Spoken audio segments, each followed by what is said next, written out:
WBTV Newsroom. The mother of a man who died after Charlotte-Mecklenburg police arrested him in 2022 has filed a federal lawsuit against 4 of the officers involved in the incident. The lawsuit accuses the officers of, quote, restraint-induced homicide.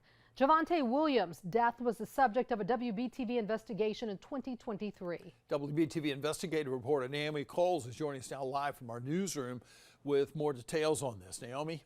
Yeah, John, first a warning, the video you are about to see could be disturbing to some viewers. It does show Williams during that arrest struggling to breathe.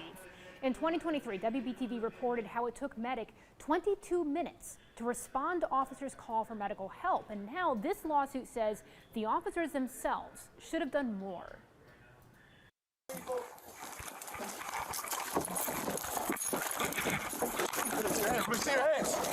This is the moment when CMPD officers were responding to a call about a man firing shots and then pounding on a door. You see them tackle Williams and handcuff his hands behind his back. They recognize he is having a medical emergency. This way. Come here, sir. Let's clear this fanny pack. And first turn him on his side, asking him if he is okay. Hey, sir, you're good. You're good.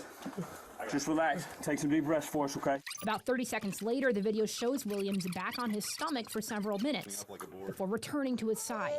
The lawsuit accuses the officers here of breaking CMPD policy, restraining Williams unnecessarily, and not responding to his cries for help. Roll towards me, sir.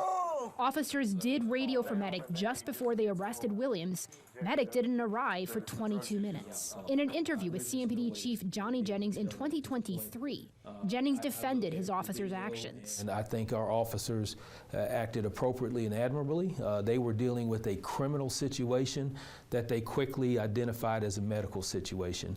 And then based on that, they did what they were supposed to do.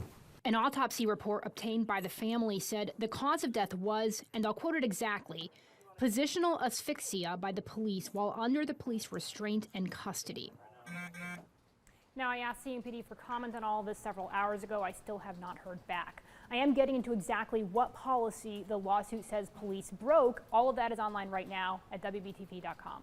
Reporting in the newsroom, Naomi Coles, WBTV on your side.